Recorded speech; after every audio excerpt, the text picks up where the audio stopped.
ಸಂಬಂಧಪಟ್ಟ ಹಾಗೆ ಜಟಾಪಟಿ ಶುರುವಾಯಿತು. ಬಳ್ಳಾರಿ ವಿಚಾರವನ್ನು ಇಟ್ಕೊಂಡು ಗೃಹ ಸಚಿವರ ಖಾತೆಯನ್ನೇ ಡಿ.ಕೆ. ಶಿವಕುಮಾರ್ ಮಾಡಿಕೊಂಡು ಅಲ್ಲಿ ಮೀಟಿಂಗ್ ಮಾಡಿದ್ರು ಅಂತೆಲ್ಲ ಟೀಕೆ ಮಾಡಿದ್ದಾರೆ. ಕಬ್ಜೆ ಮಾಡಿದ್ರೆ ಅನ್ನೋದು ಶಬ್ದವನ್ನು ಬಳಸಿದ್ದಾರೆ. ಹಸ್ತಕ್ಷೇಪ ಮಾಡ್ತಾ ಇದ್ದಾರೆ ಇಲಾಖೆಯಲ್ಲಿ. ಕುಮಾರಸ್ವಾಮಿ ಇದನ್ನೆಲ್ಲ ಬಿಡಿ, ದಯವಿಟ್ಟು ಆ HMT ಅವ್ರಿಗೆ ನ್ಯಾಯ ಕೊಡಿಸಿ. ಸುಮ್ಮನೆ ಯಾಕೆ ಇಲ್ದೇ ಇರೋದನ್ನೆಲ್ಲ ಹೇಳಕ್ ಬರ್ತೀರಿ?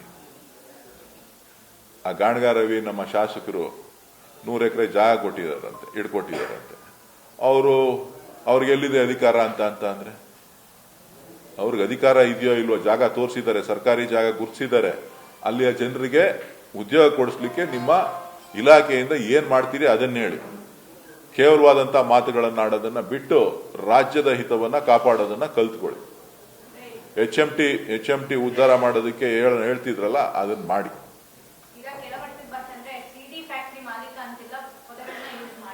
ಯಾರು? JDS ಅವ್ರಿಗೆ ಕೆಲಸ ಇಲ್ಲ, ಉದ್ಯೋಗ ಇಲ್ಲ. ಫ್ಯಾಕ್ಟ್ರಿ ಎಲ್ಲ ಇದ್ದಿದ್ದು ಹಾಸನದಲ್ಲಿ, ಹೊಳೆನರಸೀಪುರದಲ್ಲಿ.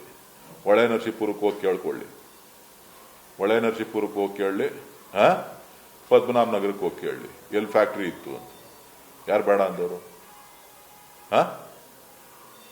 ಫ್ಯಾಕ್ಟ್ರಿ ಎಲ್ಲಿತ್ತು ಅಂತ ಅಲ್ಲೇ ಕೇಳ್ಕೊಳ್ಳಿ, ಯಾರು ಬೇಡ ಅಂದವರು? ಫ್ಯಾಕ್ಟ್ರಿ ಯಾರು ಮ್ಯಾನುಫ್ಯಾಕ್ಚರ್ ಮಾಡ್ತಾ ಇದ್ರು ಗೊತ್ತಿದೆಯಲ್ಲ ಈಗ. ಹೊಳೆನರಸೀಪುರ ಇನ್ನ ಬೇಕಾ? ಹಾಸನಕ್ಕಿನ್ನ ಉದಾಹರಣೆ ಬೇಕಾ?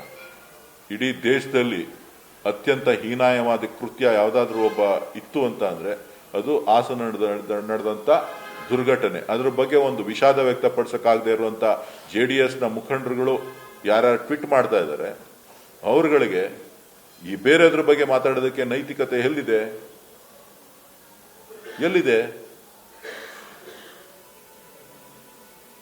ದಯವಿಟ್ಟು ಅದನ್ನ ಬಿಟ್ಬಿಟ್ಟು ನಿಮ್ದೇನಿದೆ ನೀವು ನೋಡ್ಕೊಳ್ಳಿ. Thank you.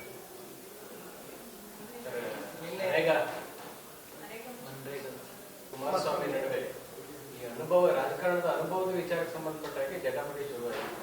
ಬಳ್ಳಾರಿ ವಿಚಾರವನ್ನು ಇಟ್ಕೊಂಡು ಗೃಹ ಸಚಿವರ ಖಾತೆಯನ್ನೇ ಡಿ.ಕೆ. ಶಿವಕುಮಾರ್ ಮಾಡಿಕೊಂಡು ಅಲ್ಲಿ ಮೀಟಿಂಗ್ ಮಾಡಿದ್ರು ಅಂತೆಲ್ಲ ಟೀಕೆ ಮಾಡಿದ್ದಾರೆ.